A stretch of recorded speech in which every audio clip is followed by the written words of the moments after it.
काय राहिलंच नाही की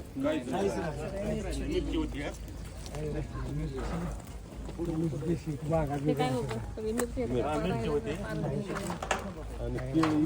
केळी 600 झाडं पडले. काय ऊस आहे हा ऊस आहे. काहीच राहिलं नाही. 600 झाडं पडले 2000 मध्ये. इथं डोकं तर राहिलं नाही काहीच राहिलं नाही. ही 8-10 दिवसात चालू झाली असती. ती गारांनी बघा डॉट म्हणजे एवढे मोठे झाले होते मोठी झाली. थोडासा झाड फुलकळी लागली होती ना. बरोबर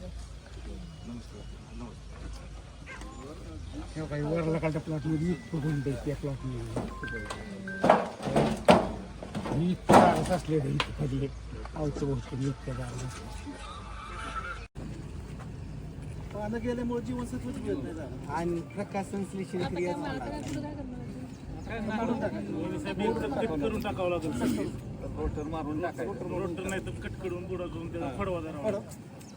किती दिवसाचं आहे आता 7 महिने आता येण्याचं होतं आत तिकडे बरीच झाडं पडली. 6 एकर आहे. 6 एकर आहे. अन्नाचं स्टोर 6 एकर आहे.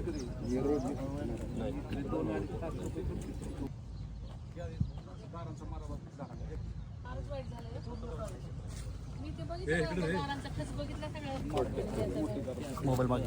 अरे म्हणजे नाही हे बुडाला सुद्धा हे झालं काहीच राहिलं नाही. काहीच राहिलं नाही.